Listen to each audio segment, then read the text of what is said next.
aja deh. Nanti tahun baru mau kemana Umi? Tahun baru mau ya itu aja udah. Udah lanjut ya Umi mungkin ikut aja. ini akhir tahun. Hari tahun nih Umi mau Karena kemana? yang bungsu juga dipersiapkan buat mau berangkat ke Yaman. Seperti Udah berangkat kan? Iya ke Yaman kita persiapan di Umi mungkin. Ya gitu deh, biasanya ngumpul, jadi udah 2 yang nggak ada, jadi ya sedih sih. Cuma kan untuk kebaikan anak saya ya yang di Yaman, dia harus menuntut ilmu karena memang amanahnya almarhum kan semua anak-anak itu harus mondok, harus dapat ilmu agama. Itu berapa lama? Bilal insya Allah 3 tahun di sana. Itu mendalami tentang ajaran apa? Iya, di sana biasa agama ya, semua bahasa Arabnya, kitab-kitabnya semua gitu. Dan yang sanad, karena kita ngambil sanadnya ya, sanadnya langsung sampai ke Rasulullah. Makanya di sana kenapa di Tarim? Karena Tarim itu kan kota Seribu Wali ya di sana, dan Rasulullah juga mendoakan, ada dalam doanya Rasulullah kota Tarim. Berarti total udah berapa hari Umi ditinggalin sini? Total itu berangkat tanggal 20 ya. Iya benar 20. Selesai adegan nikah, dia tanggal 20 berangkat. Udah ngechat Umi belum kayak? Udah, kan kita punya grup anak-anak kan, isinya Abiza, Adiba, aku, Aila, Bila. Jadi ya dia selalu ngirim-ngirimin foto-foto gitu, ngirimin makanan, makan apa hari ini gitu, ngirimin kamarnya gitu ya. Bisa dikatakan kayak mungkin bilang salah satu penerus UJ juga. Ya enggak lah, seperti kita apa? kan, saya kan sama UJ pun juga nggak pernah memaksa anak-anak menjadi seperti kita, dan kita pun juga berdakwah ini kan sebenarnya semua orang punya tugas berdakwah. Dakwah ini kan mengajak dalam hal kebaikan. Nah, jadi ya saya membiarkan sama UJ membiarkan anak-anak saya ya mereka berproses, mengajak dengan caranya mereka mengajak hal baik ya, itu kan juga sudah dakwah gitu. Kalau Adib, Ini pertama kalinya ke Yaman, Ataya? Enggak, udah 2 kali dia. Kalau yang pertama ketika datang ke haulnya Nabiullah Hud, Nabi Hud, nah dia datang tuh ikut ziarah di sana sama aku. Nah terus kalau yang sekarang dia benar-benar sekolah di sana. Seperti apa sih Umi cerita-cerita dia hari-hari gitu kan? Ada nggak sih kayak ini aku kayak gini atau seperti apa Enggak sih sih, ceritanya? happy aja dia ketemu teman-temannya gitu. Kitanya kan sebenarnya khawatir ya, karena kan anak-anak saya itu termasuk almarhum itu paling nggak bisa makan pedes, sama kayak almarhum gitu, nggak bisa makan pedes sedikit tuh masih bermasalah perutnya. Nah ya saya orang tua pasti khawatirnya ke situ ya, dia gimana nih makannya gitu. Pertama ngirimin mie instan makannya, kedua mie instan, sampai kata Abi, makan mie mulu lu. Ya gitu ya, habis karena di pondok kan masaknya pedes-pedes, jadi dia nggak bisa. Udah dia belajar gitu, belajar makan terus sambil dipikir, karena kan kalau enggak kitanya juga bingung gitu. Ada rencana kesana nggak Umi buat nyusulin? Kalau saya pasti ada rencana ke sana pasti. Kalau dia kan nggak mungkin pulang ya, karena nggak boleh gitu. Jadi mungkin saya yang ke sana sekalian ziarah gitu. Karena memang biasanya saya ada program ke sana. Karena guru saya kan di sana kan, Bapak Nur, istri Habib Umar. Biasanya saya suka datang ke sana belajar. 3 tahun kan cukup lama ya Umi ya. Apa sih yang dikangenin? Mungkin ada yang bisa ini kan Ataya kan anak bontot ya, anak bungsu, mungkin apa yang ditakutin dari Umi sendiri? Ya apa ya, ketakutannya apa ya, nggak ada sih yang ditakutinya sih, nggak ada, lebih kepada ini aja sih, maksudnya ya kalau sakit udah disiapin obat-obatan yang biasa dia minum kalau dia punya masalah dengan perutnya gitu ya, hanya bisa doain aja, dikasih kesabaran buat untuk ilmu ya kan gitu, hanya itu aja sih. soal ini dong Umi, soal Adiba yang sudah bisa mengeksplorasi masak katanya Umi, buat apa? Ya kan memang saya Suaminya. ngajarin dia. Oh.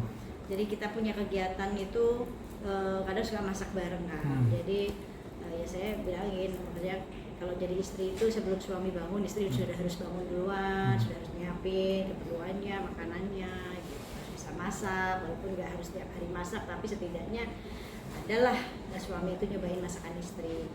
Tapi kan sekarang jauh nih Umi sama suami, mungkin kegiatannya mungkin apa aja selain Kalau pas lagi nggak ada, lagi nggak sama suami, ke rumah. Saya suruh main ke rumah, gitu. Terus kita jalan bareng. Karena kan memang Egy sekarang lagi di Turki ya, lagi menyiapkan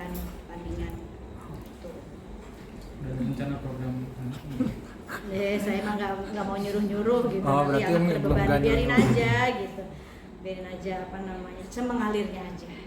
Tapi Umi bisa dikatakan Umi kan sekarang di akhir tahun sendiri gitu kan, sama Abizar Ada kemana sih? Bizar, gitu ada kan? Aila, nggak di rumah. Biasa kita di Barbecue rumah atau aja. Seperti apa sih? Kenapa? Barbecue atau Ya apa biasanya gimana? kita zikiran aja sih. Kita muhasabah di rumah, zikiran, panggil teman-teman gitu. Terus ya udah apa namanya, ya gitu aja. Gak pernah keluar kalau tahun baru. Ada nggak sih kayak nasihat-nasihat di akhir tahun untuk anak-anak sendiri buat Pasti ada kebiasaan? lah gitu. Buat upgrade diri kan perlu ya, penting banget buat kita. Buat kan hanya nasihat buat anak, buat saya juga gitu. Ya ibaratnya kayak handphone kan harus dicas ya, kalau udah mati, udah lowbat. Nah iman kita juga gitu, diri kita juga harus di-upgrade gitu. Yang biasa pelit sedekah, yuk di-upgrade dong, sedekahnya kencengin. Yang sholatnya masih bolong-bolong, yuk di-upgrade dong gitu sholatnya. Gigi bolong aja nggak enak kan gitu kan. Jadi ya nasihatnya lebih ke buat saya juga, maksudnya mengupgrade diri, jangan gini-gini aja gitu. Tahunnya udah berganti. Bisa dikatakan untuk 2024 sudah di depan mata gitu kan, kira-kira ada nggak sih kayak untuk kedepannya harus seperti apa gitu kan, untuk anak-anak itu harus bagaimana atau harus mengalir gitu aja? Ya yang penting nasihat tuh pasti ya, nasihat tetap jangan ninggalin sholat, tetap bisa bantu orang lain gitu. Cuma tujuan anak-anak ya 2024 terbangun deh, kita mulai membangun rumah yatim itu gitu. Yang menjadi bukan amanah ya, tapi memang almarhum pengennya punya rumah yatim yang samping rumah, dan kebetulan memang qadarullahnya kok pas banget gitu, ada sebelah rumah ada tanah kosong. Ya mudah-mudahan dikasih dimudahin rezekinya saya, rezekinya anak-anak, kita bisa beli tanah tersebut, bisa kita bangun. Progresnya sudah seperti apa Umi? Baru mau baru kumpul-kumpulin dulu supaya kebeli tanahnya, baru nanti dibangun. Tanahnya lumayan gede doangnya, 300 gitu. Pengen banget nanti ya kalau saya nggak ada umur juga dikuburnya di situ. Pengen banget gitu. Jadi gak usah jauh-jauh dari rumah. Deket ya, Umi? Deket. Tapi udah ada target belum sih untuk sampai selesainya kapan gitu? Ya belum tahu, pengennya tahun depan tuh udah kebeli tanahnya kan. Tanahnya aja belum dibeli Mas, gimana? Beli tanahnya baru kita bangun pelan-pelan. Kemarin Itu katanya kan anak-anak juga ada hasil kerja mereka tuh disisihkan buat Iya. dari rumah itu. Rumah. Iya, bener. Saya bilang sama anak saya, mau Adiba, mau Abizar yang udah di dunia entertain, kalau kalian dapat rezeki berapa persennya kalian sisihin deh, 2% atau berapa persen, semuanya kalian sisihin buat kita sama-sama, yuk kita bangun rumah yatim ini. Oke. Bisa dikatakan agak sedikit berat mungkin untuk mewujudkan mimpinya, atau mungkin kayak alhamdulillahnya sekarang udah mau terlaksanakan atau seperti apa sih? Karena udah lama. Ya nggak berat sih sebenarnya, maksudnya saya memikirkan maksudnya ketika almarhum ngomong seperti itu, satu hari sebelum meninggal itu beliau bilang, nih kamu udah harus siap dan gitu kan, terus harus dakwah, terus kalau ada rezeki kamu bangun rumah yatim gitu, karena sebentar lagi anakmu bagian dari mereka. Itu tuh hal yang berarti seperti sebuah kayak amanah, kamu harus peduli dengan anak yatim karena anakmu juga yatim. Berarti kan saya ketika itu tidak memikirkan membangun rumah yatim terlebih dahulu, tapi bagaimana saya membangun rumah saya untuk anak saya, karena mereka bagian dari yatim.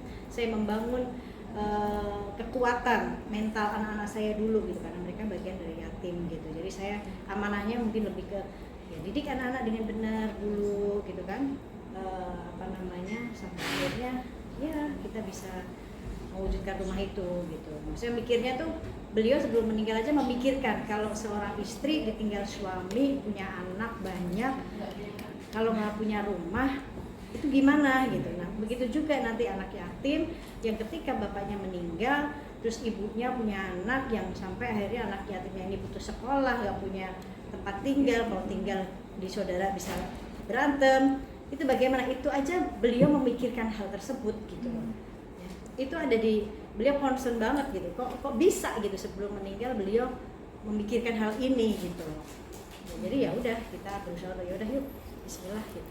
Masih rindu nggak sih Umi Masih rindu masih. Ya wajar lah kalau rindu Mbak, apalagi di sosial media seliweran muka dia muncul lagi masih rindu lah, manusiawi masa nggak rindu ya kan.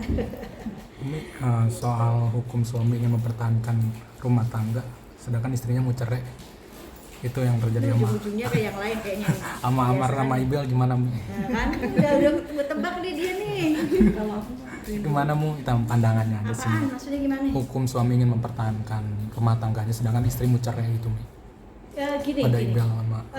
Kita lihat dong di sisi, maksudnya gini, kita nggak bisa kita mendengar dua belah pihak ya. Karena ini kan satu rumah tangga ini kan untuk menyempurnakan agama, ibadah yang sangat panjang dan ibadah yang diterima oleh Allah, ibadah yang hatinya selamat, satu sama lain saling menyayangi, satu sama lain saling nggak ada benci, nggak ada kesel, nggak ada kecewa dan segala macamnya. Ketika kita dalam satu rumah tangga terus tidak bisa menjalankan ibadah yang seperti itu, gitu kan? Terus solusinya berpisah, tapi walaupun gagal menjadi suami istri, tapi tidak boleh gagal menjadi orang tua, kan gitu. Tetap mereka bisa beribadah, tapi sebagai orang tua untuk anak-anak, kan gitu. Jadi kita harus lihat di sisi yang apa sih gitu, yang mungkin ya mereka yang tahu gitu. Kan kadang kita tuh cuma mikirnya kasihan ya ini sedang tersandung tapi malah dibuat cerai. Jangan mikir yang itunya dong, tapi lihat kita kan nggak tahu kehidupan mereka, kita nggak tahu yang dijalanin kedua belah pihak, ada apa gitu ya, yang mungkin hal ini cukup mereka yang tahu saja gitu kan, atau itu sebuah aib atau apa, kan mereka yang tahu. Makanya ya wajar kalau mungkin di satu pihak kepengen menyelesaikan hal ini dengan cara ya pasti sudah istikharah dan pasti sudah dapat jawaban dari Allah, kan gitu. Jadi kita harus bijak ya, tidak menyalahkan satu pihak saja gitu. Harus Tapi bijak. mendengar kayak misalkan kayak tadi rumah buat anak yatim, anak-anak seperti apa sih progres? Misalnya ini udah ada nih anak-anak ekspresi mungkin bahagia kah atau seperti Ya mereka senang dan kebetulan kan saya sama almarhum itu dari dulu memang ada pelihara anak yatim ya, ada 10 yang kita biayain, kita itu sekolahnya gitu. Kepengennya mereka tuh nanti kalau udah rumah yatim ini terbangun ya mereka tinggal di situ. Belajar nih ya. Umi, ini kan terkait dengan ada kentakan rumah tangga nih Mi. Semisal kalau misalkan Ente mah rumah tangga dulu deh. suami istri umroh bareng, tapi salah satunya kan terjadi dengan Teguh Maria Ricis, tapi umroh bareng kan, tapi diisukan adanya keretakan rumah tangga. Mungkin Umi melihatnya seperti apa sih kalau Ya sebagai nggak apa-apa lah, pendapat? di sana kan tempatnya berdoa, berdoa. Apapun yang dihajatkan, kan Rasul katakan itu jangan mengambil keputusan dalam keadaan marah. Nah, maka udah ibadah di sana, doa, kan Allah yang maha membolak-balikan hati ya. Ya nggak apa-apa, nggak masalah.